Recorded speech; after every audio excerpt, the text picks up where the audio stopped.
하나님의 말씀 요한복음 11장 25에서 26절 다 같이 한 목소리로 읽겠습니다. 시작.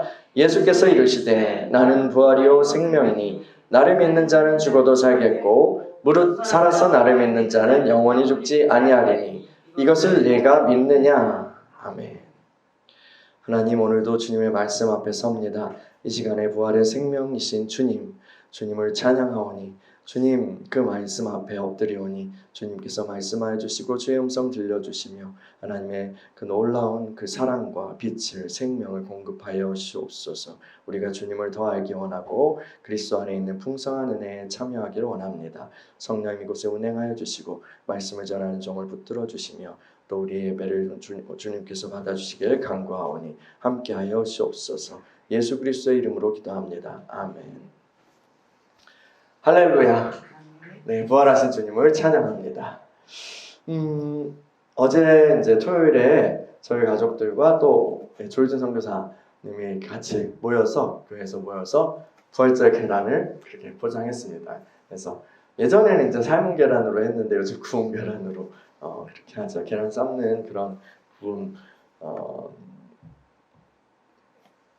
보다 좀 더 편리해서 그런 것도 있고 보관이나 이런 것도 용이해서 그런 부분도 있습니다.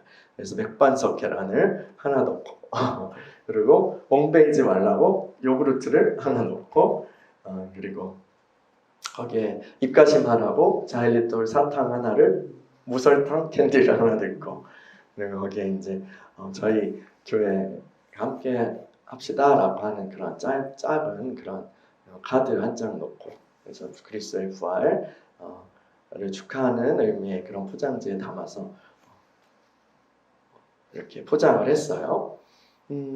그래서 이따가 예배 끝나고 우리가 함께 이 이웃들과 같이 나누는 시간을 가질 거예요.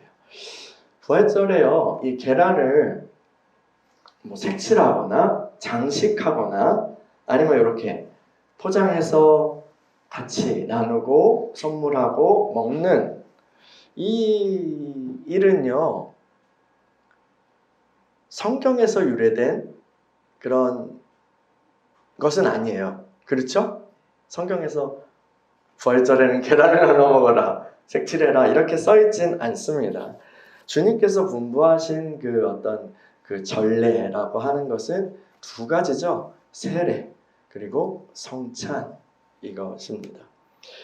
그런데요, 이제 이 부활절에 이렇게 계란을 나누는 것은 아마도 교회 역사가 2000년 이상 이렇게 진행되면서 그 회심한 사람들 있잖아요. 회심한 사람들이 개종하기 전에 가지고 있던 어떤 그런 토속적인 그런 풍습들이 그리스도교 신앙에 흡수된 것으로 보입니다. 예를 들어서 우리들도 설날에 떡국을 교회에서 먹잖아요. 떡국을 교회에서 먹고 거기 이제 나이 한 살 더 먹기도 하고 축복하는 의미도 담겨 있고 뭐 세배도 하고요. 그리고 대보름이 되면 교회에서 우리는 뭐 그렇게 챙겨 먹진 않지만 대보름이 되면 사람들 우리 토속 문화에 뭐가 있죠? 뭘 먹죠? 네, 잡곡밥, 오곡밥과 또 그 나물을 해서 먹는 거 하잖아요. 교회에서도 그렇게 하거든요. 근데 왜 오곡밥을 먹는지 혹시 알고 계세요? 뭐 그런 의미로 또 설명을 하는데 사실은 이제 복을 비는, 건강과 복을 비는 거라고 합니다. 이 5가지 곡식 혹은 그 이상이 될 수도 있지만 이제 최소 5가지의 곡식을 이렇게 같이 먹으면서 올해 농사가 풍년이 되기를 기원하고 또 건강하기를 그렇게 기원하고 하면서 이제 하는 부분이 있대요. 근데 이제 그 과거의 기록들을 찾아보면 제사와 연결돼 있기도, 제사 음식과 연결돼 있기도 하고 그렇습니다. 근데 이제 우리 교회에서 그렇게 아무렇지도 않게 나눠 먹잖아요. 오곡밥도 먹고 하잖아요. 그러니까 이거는 그냥 어떤 풍습이고 그 과거의 어떤 이제 그런 의미가 부여되지 않고 있는 거죠. 이 부활절 계란 나누는 것도 여러 가지 이야기가 있어요. 그런데 이제 어떤 사람들은 이것이 이교적인 어떤 문화에서부터 유럽 사람들이 회심하기 전에 혹은 그 전으로 더 막 메소포타미아 신앙 막 거기까지 막 거슬러 가기도 하더라고요. 근데 그런 거 다 근데 설이에요. 그런 데서부터 왔기 때문에 이런 풍습은 하면 안 됩니다 라고 그렇게 주장하는 사람도 있습니다.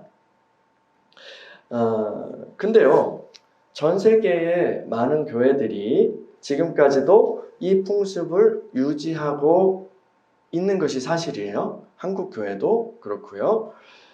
그 이유는요, 아마도 이 계란이 보여주는 상징적인 이미지, 그 메시지, 그것이 그리스도의 부활을 적절하게 표현하고 있기 때문이 아닐까 싶어요. 알 껍질을 깨고 새 생명이 태어나는 것처럼 무덤이 열리고 부활하신 주님께서 나오시는 거죠. 할렐루야. 네. 근데 여러분, 그거 아세요? 계란은요, 크게 두 종류로 나눌 수 있다는 거. 알고 계시죠?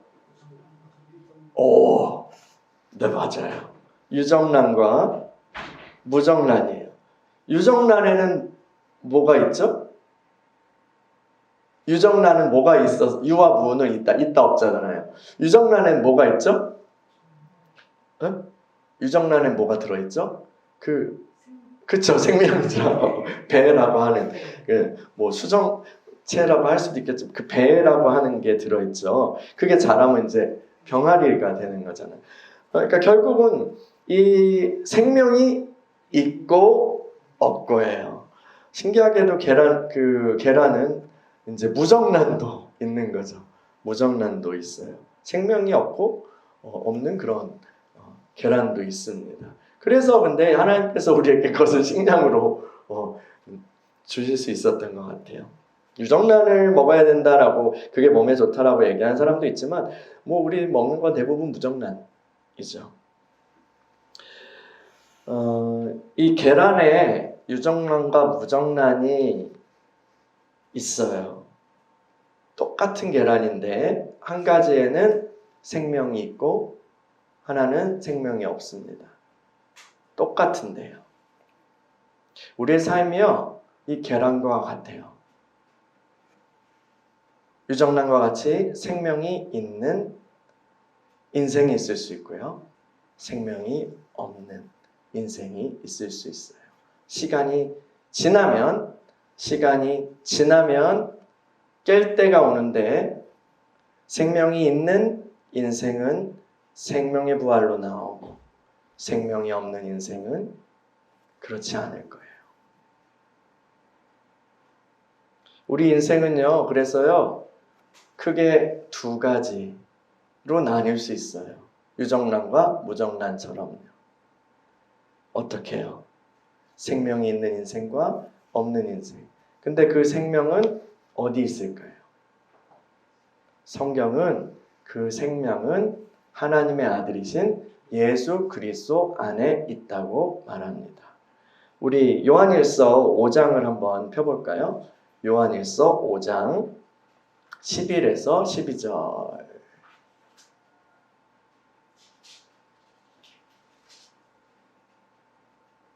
요한일서 5장 11에서 12절 같이 읽어볼게요. 시작. 또 증거는 이것이니 하나님이 우리에게 영생을 주신 것과 이 생명이 그의 아들 안에 있는 그것이니라. 아들이 있는 자에게는 생명이 있고 하나님의 아들이 없는 자에게는 생명이 없느니라. 아멘. 아들이 있는 자에게는 생명이 있고 하나님의 아들이 있는 자에게는 생명이 없느니라. 성경이 이렇게 얘기해요. 성경이 이렇게 얘기합니다. 두 종류의 사람이 있어요. 아들이 있는 사람, 그리고 아들이 없는 사람. 이 아들은 바로 예수 그리스도이십니다. 여러분에게는 생명이 있습니까? 그러면 이렇게 물어야 되는 거예요. 여러분에게는 그 아들이 있습니까? 예수 그리스도가 있습니까? 여러분 안에요. 예수님이 계세요? 예수님이 있어요? 예수님이 있는 인생과 예수님이 없는 인생, 그분께 붙어있는 인생과 그분과 연합하지 않은 인생은 너무나 큰 차이가 있어요. 똑같이 살아가고 똑같이 인생의 수명을 따라 살아가고 끝나고 우리가 보는 그 역사 속에서는 그렇게 살아가는 것 같지만 하나님의 관점에서는, 영혼의 관점에서는, 그리고 장차될 일의 관점에서는 완전히 달라요. 어린이 예배 시간에 제가 그 꽃 얘기를 했어요. 꽃을 잘라서 꽃병에 꽂아 놓으면 그 꽃은 살았습니까? 죽었습니까? 라고 했어요. 그 꽃이 물병에 꽂아 놓으면, 꽃병에 꽂아 놓으면 어느 정도는 유지되잖아요. 그렇지만 이미 뿌리에서 잘려 나왔기 때문에 죽어가는 거예요. 그러나 뿌리가 있는 꽃은 그렇지 않죠. 우리 인생도 이와 같다고 얘기했어요.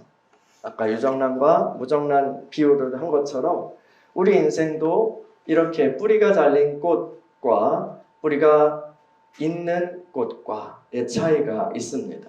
똑같이 아침에 일어나서 밥 먹고 출근하고 일하고 아이를 키우고 돈을 벌고 잠자리에 들어요. 그렇게 그런 시간들이 모여서 이제 우리의 인생이 돼요. 그리고 언젠가 수명이 닿으면 죽죠.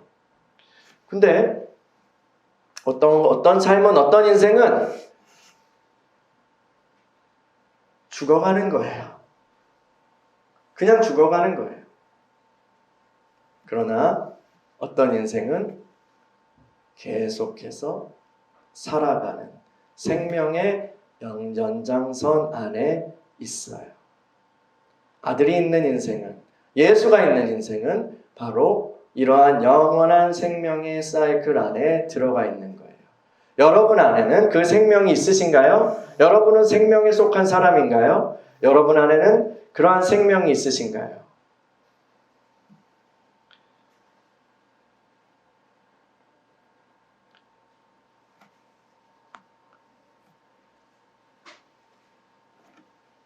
우리가요, 그 예수 그리스도를 믿고 붙든다는 것은 그 생명의 삶을 살아가고 있다는 거예요. 그리고 그 생명을, 소망을 바라보는 거예요. 이미 우린 살았죠. 그리고 장차 예수가 있는 사람은 생명의 부활로 나올 거예요. 그런데요, 진짜 우리가 그런지 어떻게 할까? 내 안에 주님, 이렇게 주 예수님 이렇게 배를 열고 보여요? 어떻게 할까요? 어떻게 할까요? 교회 다니는 거요? 물론 우리가 믿습니다라고 고백하는 것은 중생, 그것의 표현일 수 있어요. 교회 다니는 것도 믿음의 표현이죠. 그런데요, 놀랍게도 교회 안에는 진짜 믿음 있는 사람과 예수가 있는 사람과 없는 사람이 있을 수 있어요. 그게 바로 이제 우리를 헷갈리게 하는 거죠. 진짜 생명에 속한 사람들만 이 예배당 안에 앉아있지는 않다고요. 우리가 그래서요, 예수 믿는 사람들, 거듭난 사람들, 그리고 그 믿음을 믿고 구원을 받은 사람들 안에는 하나님께서 어떤 확신을 주시고 또 구원의 확신을 주시기도 하고 또 어떤 믿음의 증거, 생명의 증거라고 할 수 있는 하나님 사랑과 또 주님을 향한 갈망과 그런 증거들을 주십니다. 그렇지만 항상 내가 흔들림 없는 믿음으로 그렇게 표현되는 건 아니에요. 그렇죠? 의심이 쌓일 때도 있고 또 믿음이 떨어지는 것 같을 때도 있고요. 환경이 이렇게 오면은 넘어지는 것 같을 때도 있어요. 그러면 진짜로 예수님을 예수님을 갖고 있다. 예수님을 소유하고 있다. 예수님을 모시고 있다. 라는 것을 어떻게 알지? 사실은 마지막 날 돼봐야 확실히 알게 되죠. 그래서 우리는 확신 가운데 거하지만, 제가 여러분 불안하게 하려는 건 아니에요. 확신 가운데 거하지만, 그러나 마지막 때에 비로소 최후 승리하게 될 때에야 알 수 있는 것이 있어요. 그래서 우리가요, 한 번 구원은 영원한 구원이다라고 얘기할 때 그것이 내가 마음대로 살아도, 내가 주님 떠나서 그냥 놀자 탱자 해도 난 구원 받았어 라고 스토리가 그렇게 이어지는 것이 아니에요. 한 번 구원은 영원한 구원이다. 하나님께서는 우리를, 성도를 지키시고 끝까지 최후 승리하게 하신다. 성도는 끝까지 인내한다 라는 그 교리는 우리의 분투, 우리의 하나님을 향한 의리지킴, 고난 속에서도 하나님을 선택함, 이런 것들이 배제되지 않는다고요. 무슨 얘기인지 아시겠어요? 그래서요, 우리가요, 하나님을 그냥 떠날 때도 있잖아요. 신앙을 떠날 때도 있고, 신앙을 버릴 때도 있잖아요. 근데 분명히 택한 자라면 다시 돌아오겠죠. 하나님 어떻게 해서든지 하나님께서 다시 돌아오게 하실 거예요. 근데 떠난 상태에서는 모르는 일이에요. 떠난 상태에서는 다시 돌아올지 안 돌아올지 인간의 관점에서는 모른다고요. 그러면 거기서 믿음 생활 잘 하는 것 같다가 떨어지면 그것이 일시적인 삐끗한 것인지, 진짜로 믿음이 없고 택한 자가 아니라서 떨어진 것인지 우리는 알 수 없어요. 그러면 이 사람의 관점에서는 어떻게 해야 될까요? 사람의 관점에서는, 그리고 목사인 저는 어떻게 이야기해야 될까요? 여러분들 끝까지 흔들리지 말고 믿음을 지키십시오라고 얘기해야 되는 거예요. 하나님의 관점에서는 택한 자에게 하나님께서 끝까지 지키시고 보호하세요. 그러나 우리의 경험의 차원에서는 우리는 어쨌든 넘어지면 안 되고, 넘어지면 얼른 다시 일어나고 끝까지 주님을 붙들어야 되는 거예요. 이 관점이 이해가 되세요? 제가 설명을 잘 했나요? 그래서요, 우리가 끝까지 주님 붙들어야 돼요. 최후 승리를 얻기까지 주의 십자가 사랑하리 이렇게 노래했잖아요. 빛난 면류관 얻기까지 끝까지 충성하리. 맞는 거예요. 맞는 가사예요. 우리 입장에선 그렇게 고백하고 그렇게 찬양해야 맞아요. 그리고 그렇게 분투해야 해요. 성도의 견인, 한 번 구원받고 마지막 끝까지 그렇게 영원한 생명을 얻는다는 것은 지금 우리의 분투를 배제하지 않습니다. 그 이야기를 배제하지 않아요. 십자가 지신 주님, 끝까지 순종하신 주님, 부활하셨어요. 그렇죠. 근데 그 도식이 우리의 삶에서도 계속해서 벌어져요. 우리가 날마다 주님의 자기 십자가를 지고 죽고 살고 하면서 부활로 나아가는 거예요. 최후에 주님 오시면 우리의 몸이 다시 사는 것, 모든 것이 새로워지는 것으로 나갈 거예요. 그런데 그 과정이 있어요. 계속해서 우리는 생명을 선택해야 되고 끝까지 순종해야 돼요. 그것이 십자가 지신 주님과 부활하신 주님께 연합한 신자의 정상적인 삶의 태도예요. 디모데전서에서요, 우리 전에 묵상했을 때 디모데전서에서 과부를 구제하는 일에 대해서 이렇게 얘기하잖아요. 그런데 재밌는 말이 나와요. 참과부, 참과부와 그렇지 아니한. 이제 연장자와 그 부양가족이 있는 것과 이런 부분도 있는데, 근데 진짜 신실해서 하나님을 섬기는 그런 부분도 거기에 참과부의 요건 안에 들어간단 말이에요. 이 디모데전서 5장에 보면 참 과부로서 외로운 자는 하나님께 소망을 두어 주야로 항상 간구와 기도를 하거니와 향락을 좋아하는 자는 살았으나 죽었느니라 라고 해요. 참 과부.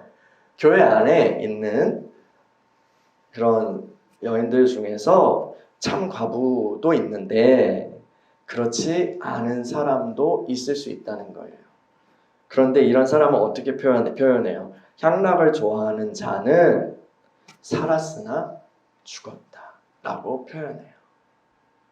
뭐 믿음이 없다, 구원받지 못했다 이렇게 극단적으로 얘기하진 않지만 사도는 살았으나 죽었다라고 표현해요. 우리가요 부활 생명을 얻었어요. 그렇죠? 장차 몸에 부활할 거예요. 그렇다면 우리가 계속해서 살아가는 삶으로 나아가야 합니다. 우리의 삶이 살았으나 죽은 게 아니라 계속해서 살아가는 삶을 살아야 해요. 어떻게 해요? 예수님 냄새, 그리스도의 향기를 나타내는 삶으로 살아야 한다는 거죠. 우리는 구원받는 자들에게나 망하는 자들에게나 하나님 앞에서 그리스도의 향기니 이 사람에게는 사망으로부터 사망에 이르는 냄새요 저 사람에게는 생명으로부터 생명에 이르는 냄새라 누가 이를 감당하리요? 라고 얘기했어요. 여러분, 우리가 그리스도의 향기로 나타나기를 원합니다. 이 세상에서요. 그리스도의 향기로요. 어떤 사람은 멸망할 자들은 우리를 보고 코를 막을 거예요. 와, 예수 냄새다. 그러나 어떤 사람들은 와, 여기가 어디서 나는 거야? 집사님. 집사님이라고 하지 않겠지. 당신. 이 냄새가 어디서 나는 거야? 뭔가 다른데? 라고 할 때 이것은 바로 내 안에 계신 예수 그리스도로 인한 것입니다. 라고 말할 수 있는 삶을 살아야 합니다. 할렐루야. 우리가 그런 삶을 살기를 원합니다. 여러분, 자기의 육체를 위하여 심는 자는 육체로부터 썩어질 걸 거두고요. 성령을 위하여 심는 자는 성령으로부터 영생을 거둔다고 했어요. 누구도 속일 수 없다. 하나님을 속일 수 없어요. 우리가 부활 생명을 얻고 주님을 모시고 장차 그 부활의 소망을 바라보고 있다면 시작과 끝이에요. 그렇죠? 그럼 그 가운데도 생명이어야 하는 것입니다. 생명의 길로 계속해서 걸어가는 저와 여러분들에게 소망합니다. 여러분, 오늘 우리가요 부활하신 주님을 또 기념하면서 십자가 죽으시고 부활하신 주님을 기념하고 찬양하면서 주의 만찬을 함께 나누려고 합니다. 주의 만찬에 대한 그런 말씀은 여러 군데 있지만 특별히 고린도전서 11장에 있어요. 고린도전서 11장 한번 펴보시겠어요? 목사님들이 이제 성찬 식을 할 때 이 말씀을 많이 읽으시죠. 다른 말씀을 읽기도 하지만요. 저는 요한복음에 있는 이제 생명의 떡, 생명의 양식에 대한 말씀도 좋아하지만 이 성찬의 제정에 대한 기본적인 그런 말씀이 여기 고린도전서 11장에 있습니다. 한번 눈으로 보세요. 제가 23절부터 읽어볼게요. 내가 너희에게 전한 것은 주께 받은 것이니 곧 주 예수께서 잡히시던 밤에 떡을 가지사 축사하시고 떼어 이르시되 이것은 너희를 위하는 내 몸이니 이것을 행하여 나를 기념하라 하시고 식후에 또한 그와 같이 잔을 가지시고 이르시되 이 잔은 내 피로 세운 새 언약이니 이것을 행하여 마실 때마다 나를 기념하라 하셨으니 너희가 이 떡을 먹으며 이 잔을 마실 때마다 주의 죽으심을 그가 오실 때까지 전하는 것이니라. 아멘. 여러분, 이 성찬에 대해서 모든 교회가 동일한 관점을 가지고 있는 것은 아니에요. 가톨릭에서는 이제 공교회, 가톨릭 교회에서 그 제도권 안에서 사제가 혹은 주교가 이제 이 성찬을 집례하는데, 근데 포도주는 나눠주지 않고 떡만 주죠. 떡만 줍니다. 그런데 개혁교회, 개신교라고 하는 이 데서도 여전히 우리는 이 안수받은 목회자가 이것을 집례해요. 그런데 동일하지 않아요. 그 카톨릭의 그것과 같지 않아요. 거기서는 교회에서 얻은 자격을 받은 사람이 중요해요. 주교라든가 그 지위를 가진 사람이 중요해요. 그렇지만 이 개신교회에서 목회자가 안수받은 목회자가 이 성찬을 집례할 수 있다고 할 때 그 지위 자체가 뭔가 어떤 의미가 있다기보다는 왜 그렇게 했냐면 이 떡과 잔 자체에 마술적인 어떤 효능이 있는 것이 아니라 이 떡과 잔에 믿음으로, 올바른 믿음으로 참여하는 자들이 하나님께서 주시는 그런 유익을 누릴 수 있기 때문에 그런 거예요. 그렇다면 이 떡과 잔을 나누는 의식 자체를 행할 때 올바르게 말씀을 가르치고 전할 수 있어야 한다는 거예요. 그래서 말씀을 가르치는 그런 자로 세움을 받은 그런 목회자에게 이 떡과 잔을 나눌 수 있는 성찬을 집례할 수 있는 그 권한을 부여하고 허락한 거예요, 교회가. 무슨 차이인지 아시겠어요? 그래서요, 여러분들이 제가 하고 싶은 얘기는 내가 설교자의 목사야 이 얘기를 하려는 게 아니에요. 여러분들 이 떡과 잔에 참여할 때에 진리를 믿음으로 참여하셔야 된다는 거예요. 믿음으로요. 물론 사모함도 중요하지만 열정도 중요하지만 올바른 신앙 고백을 가지고 참여하셔야 돼요. 부활하신 예수 그리스도, 십자가 지시고 부활하신 예수 그리스도, 그분을 향한 올바른 믿음으로 참여하셔야 하는 거예요. 그래서 여러분들 그 믿음으로 이 시간에 같이 성찬에 참여하실 때 성령께서, 그리스도의 영이신 성령께서 우리에게 생명으로 역사하시고 여러분 안에 있는 그 생명을 더 풍성하게 부릴 듯 일으켜 주실 것입니다. 이 시간에 우리 같이 떡과 잔을 나누려고 합니다.